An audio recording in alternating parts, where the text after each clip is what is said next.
happening, everybody, and welcome to episode 5 of DailyDevClub for Tuesday the 14th of May 2019.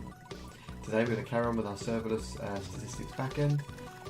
We're going to tweak the API gateway so that our data collection happens via a post request now rather than get, and then we're going to implement a get request to retrieve the statistics using the privateToken we set up in the apps table yesterday. So that we'll have a public endpoint for tracking stats and a private endpoint for retrieving statistics, which we'll then be able to use in a future episode to start to build out a front end to visualize some of the data we've been collecting. So without further ado, let's get into the code.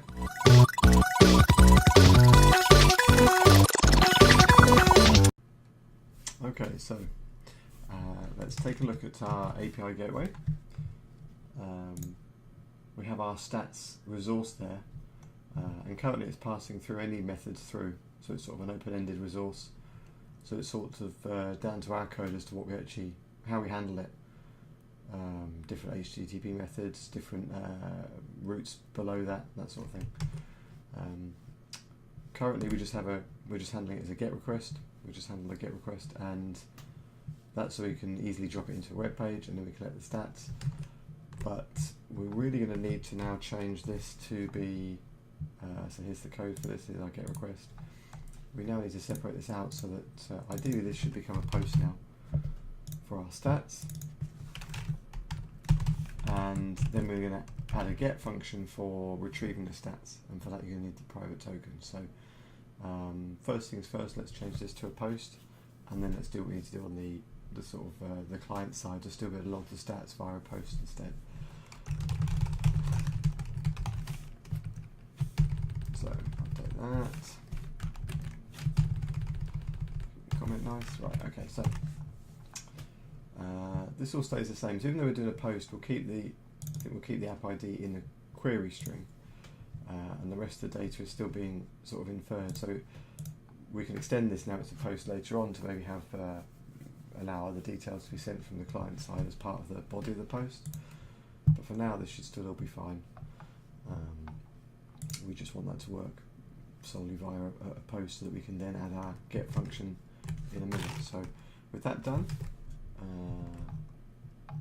so the reference there, so we'll push that up.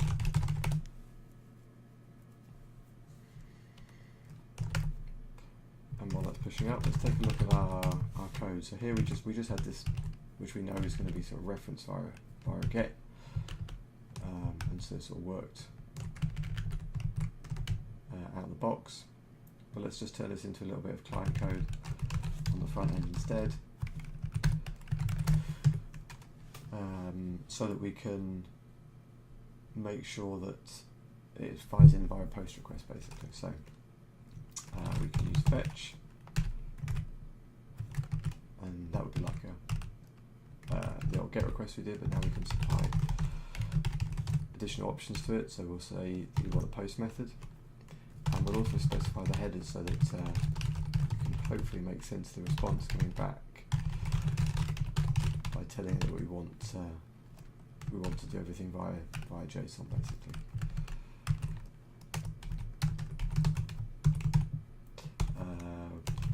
Then the response we get back, we want to turn back to JSON, and then we can actually handle the JSON response. So let's log that out for the minute.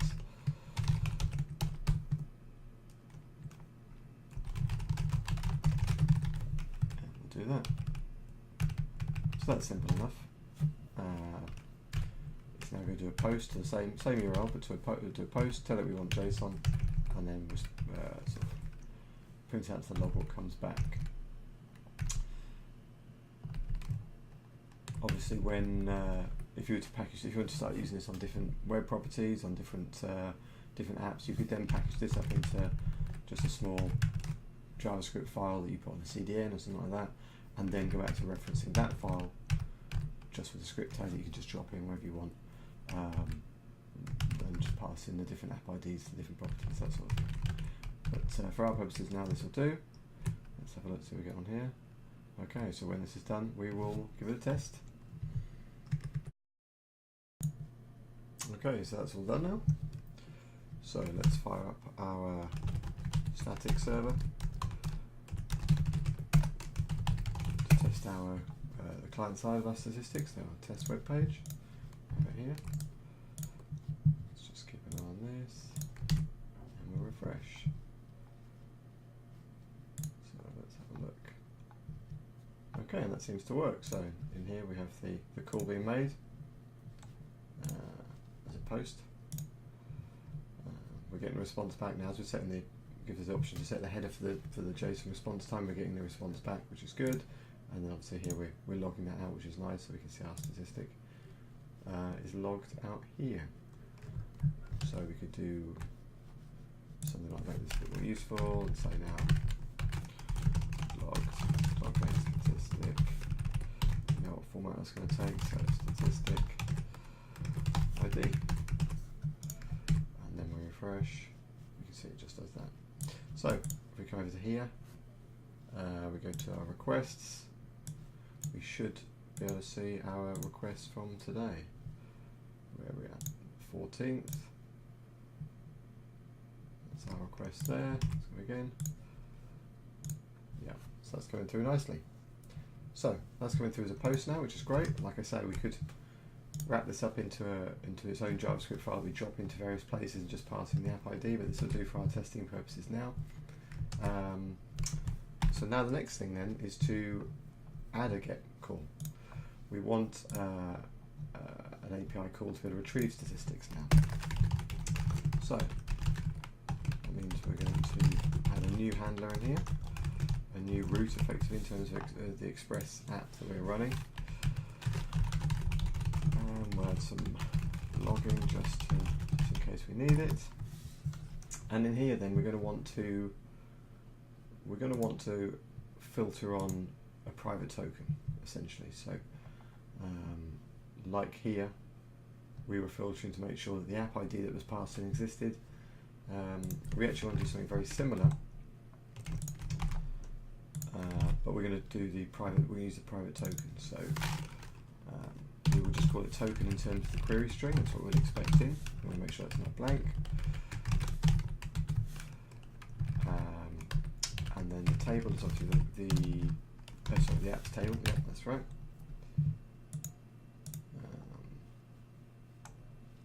And then we're going to pass in our token, and the key is going to be the private token. So if we go through to our Talk Apps table here, you see that each one has a private token and a public token.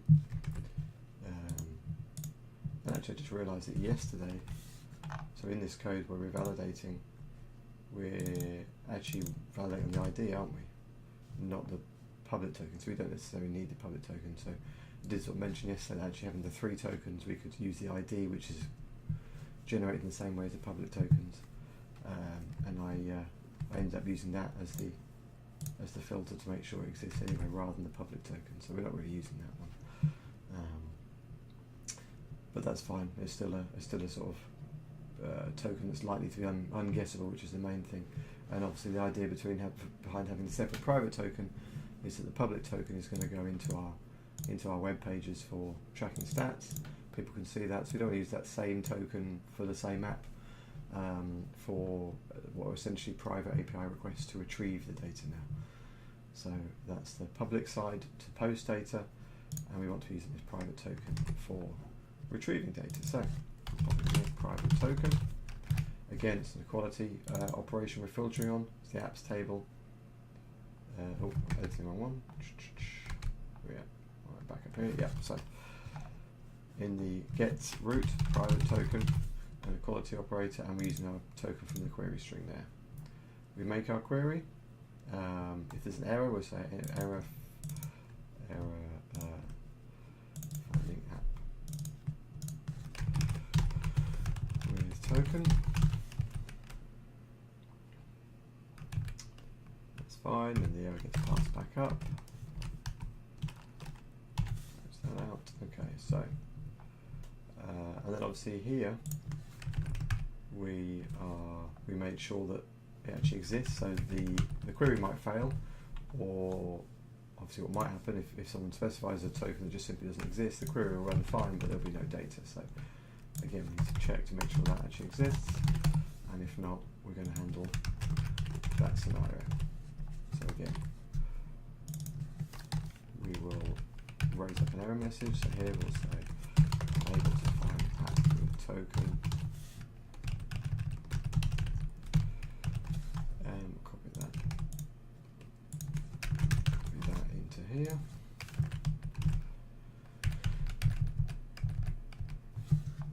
Let's have a look. So we have the flow of our function now. Get request to stats, checking to make sure we have the query string. If we do, running our query. If that fails, handling it.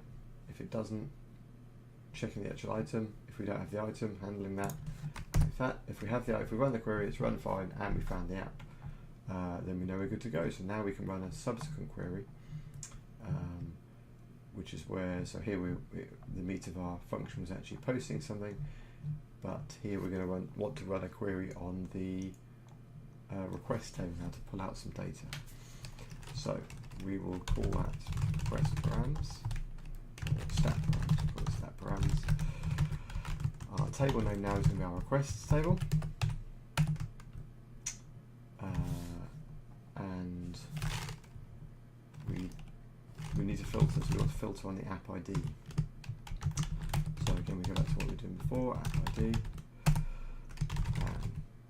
So when we amended our statistics yesterday, once we had verified that it was the right app with the right token being passed in, we made sure to store the app ID with each request, and now we can use that to filter to make sure that whichever token, private token you're using to make the request, you're only seeing the data that's assigned to that app.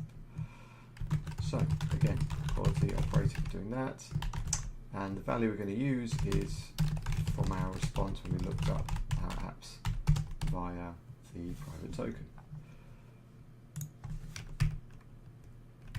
Okay, so another query. Stat params, and we'll call this, so I think it's consistent stats params. Then we'll call that stats error and stats data. And again, let's just handle any error coming back from the query. Error query requests.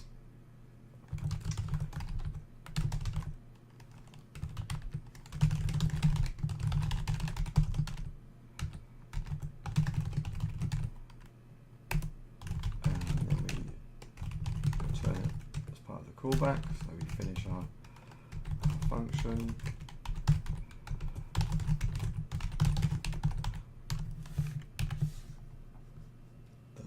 Right, okay.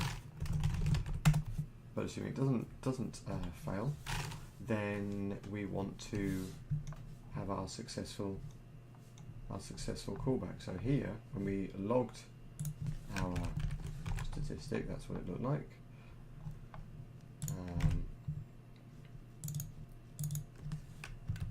And we return that one statistic. But here we can return all of the items as all of our statistics. So we don't have data on that, but we can say statistics, and it's going to be in our stats data items. We'll return the URL just as sort of debugging purposes, and we'll just put statistics. We'll put retrieve just because we might not have found there might be 0 in there for that app. The query might run fine, but there's just 0 statistics. So we'll put statistics retrieved.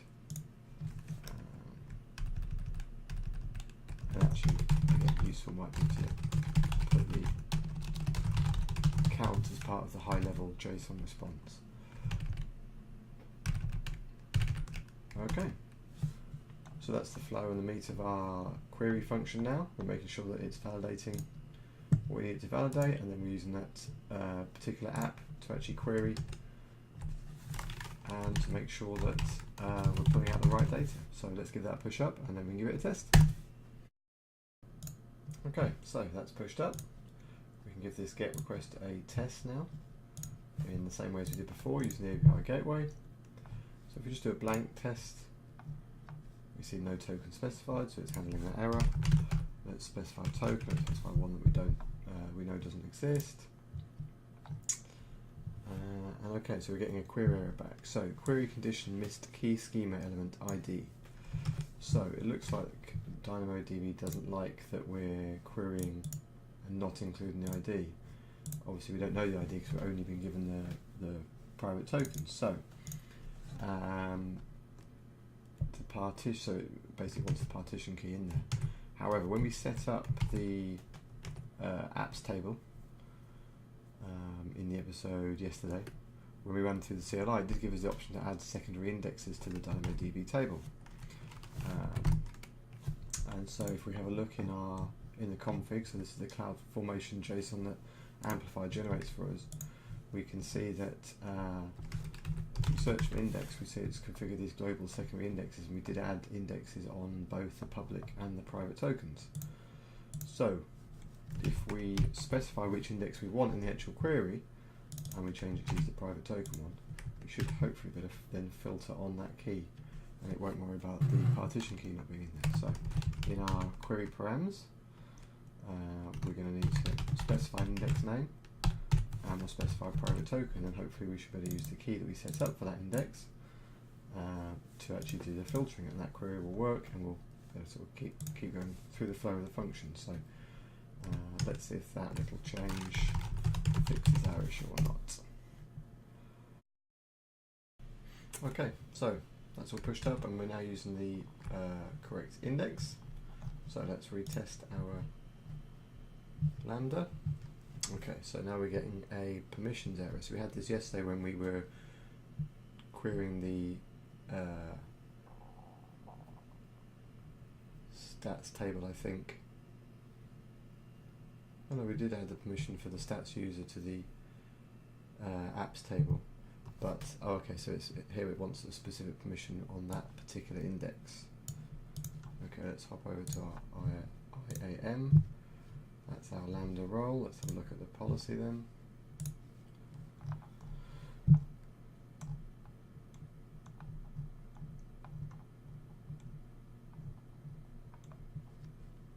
Okay, so we'll add an additional permission like we did yesterday. DB. And then let's have a look, what's it asking for? It wants query. So let's just do actually all list and read. And then on the resources, okay, so an index, got it. And we'll copy the ARN, make sure we get the right one. Fills that out. Okay, and actually what we'll do while we're here, let's add the public token one as well. So if we want to change our statistics login code to use the token rather than the public token rather than the ID, which we might do in a minute, then we have the right permissions there as well. Okay, that one looks good. Okay, review policy.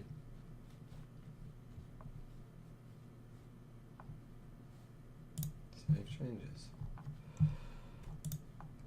Okay, if we have a quick look in here now.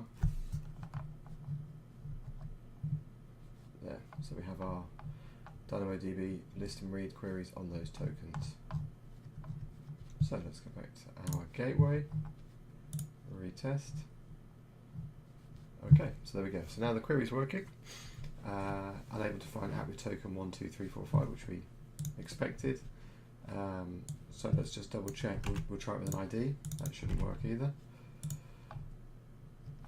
Yep, and we try it with a public token. That way, we're just making sure that we're actually filtering on the right value.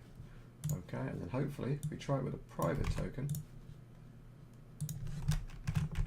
we should then get a little bit further. Okay, statistics retrieved.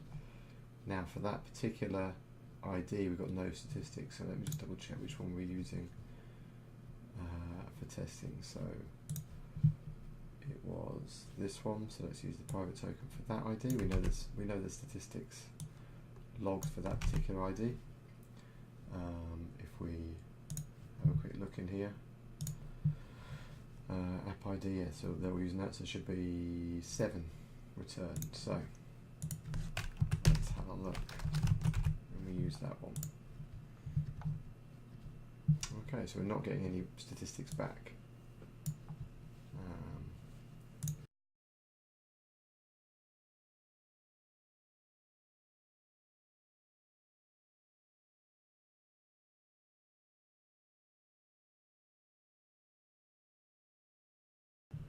I can see what we're doing. So the problem is we are querying the ID. So we want to send in the ID here, which is of course our app that we've found with a private token. But on the request table, of course, we're not querying the ID. We need to be querying the app ID. And before we do that, of course, as we just found out a minute ago, that's not going to work because we're not using the partition key. So we're going to need an index name in there of app ID. Now, I don't think we added a secondary index on that table when we set it up. Let's have a quick look. Stats, app formation.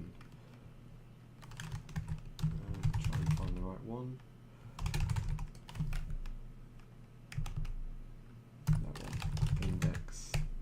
No. So let's have a quick look here. And if we do amplify storage, let's see if there's a way now to add the index in. Update.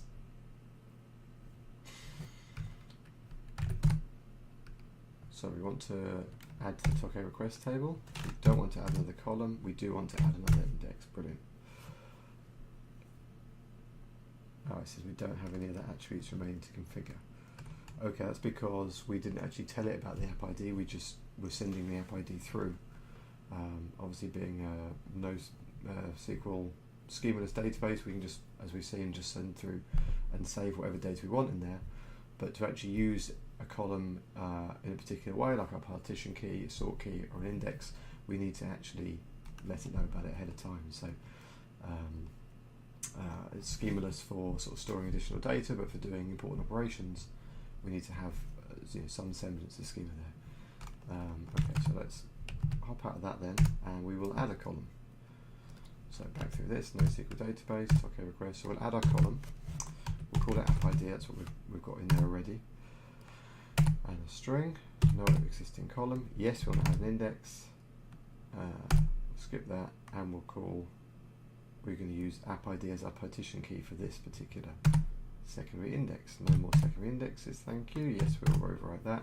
So now if we go back to here and we search for an index, we can see we now have, like in our Toke apps configuration, we've got our secondary index set up for app ID, which is marvelous. So we're specifying that now, and we're querying on that now. So if we push all of this up, we should hopefully have a match on that app ID, pulling in the right statistics that match. And yeah, that should work. So the only thing we need to do once we pushed is obviously add the permissions now, as we did for the private token and the public token. I think for that table, we'll see when we push it up. I think it will need the permissions on that. So let's push that up, and we can give that a whirl.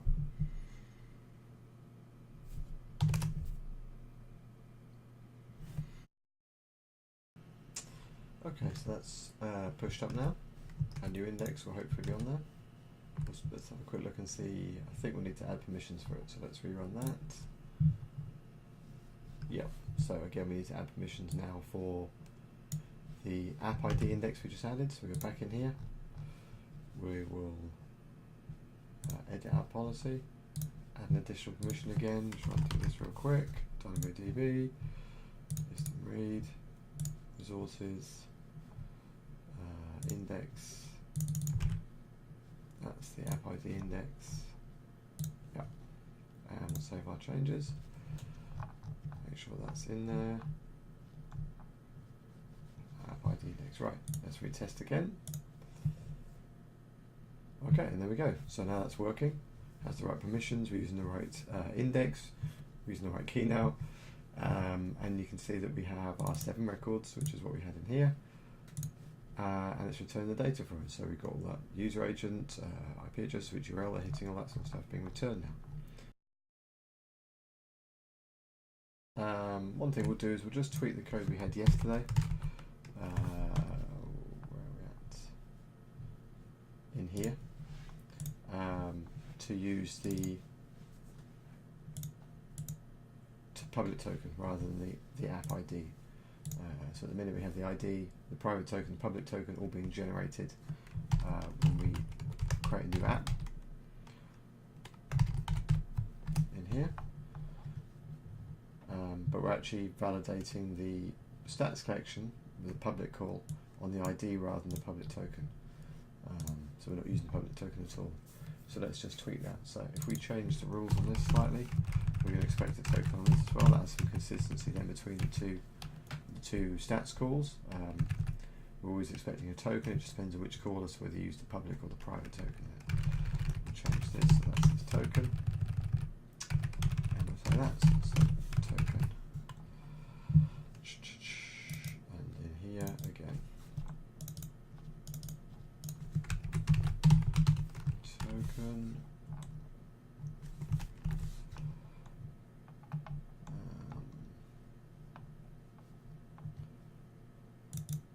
And in the error message, just make it clear. So in the get the stats retrieval will in the error message will say private token,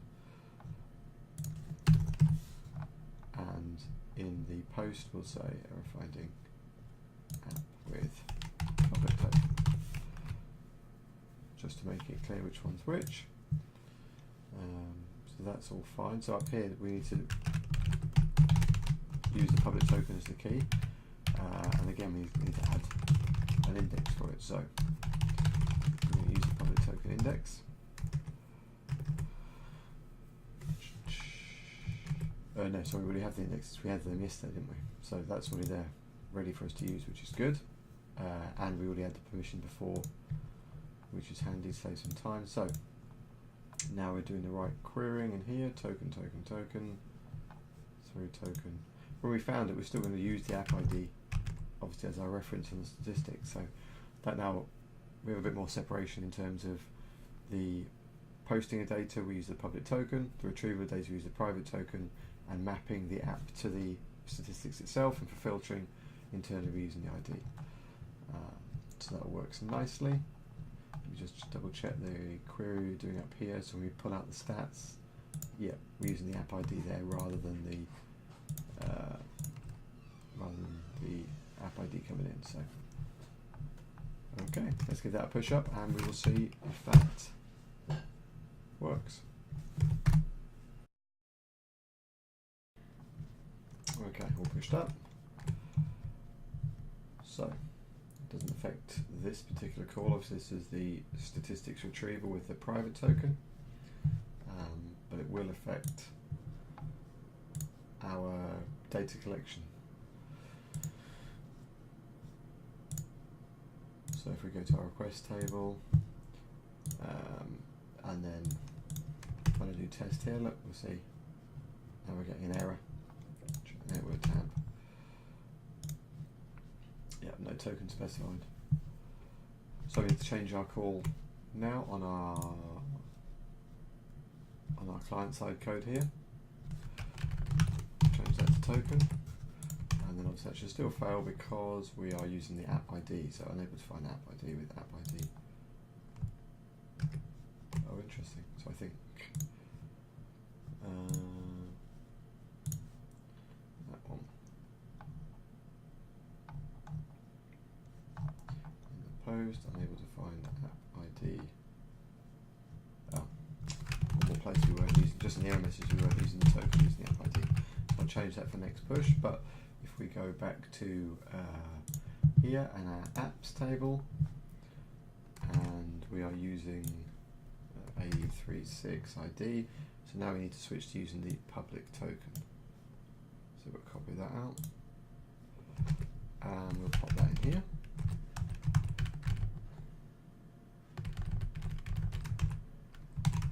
And we'll retry. Let's have a look. And we can see now that's storing again. And we can see it's still using the app ID, so it's still using the public token to find the right app, to then put the right app ID in there, so we're not storing the public token in the app ID field or anything silly like that. We refresh in here. Look, we should have a new request. Well, wrong table. A new request. Let's sort those by date. So, yeah, there's our request. Let's do it one more time. Yeah, so that's coming in through nicely now, and we still have the app ID set. So now we just have that clean separation. Our app takes in a name for that call, and it generates an app ID, which is used to link the two tables together, a public token, which is required for the public call to collect stats, and a private token, which is now required on our brand new call to return statistics. So now we have a sort of complete, basic but complete API for stats tracking, and we're in a really good place for building out a front end now, which we'll do in a next episode with React. So hope you enjoyed that look at just sort of extending our API and adding another endpoint to return data this time rather than just taking it. And yeah, we'll build on the front end in the next episode. So I hope you enjoyed that, and hope to see you back for the next episode of Daily Dev Club. Peace out.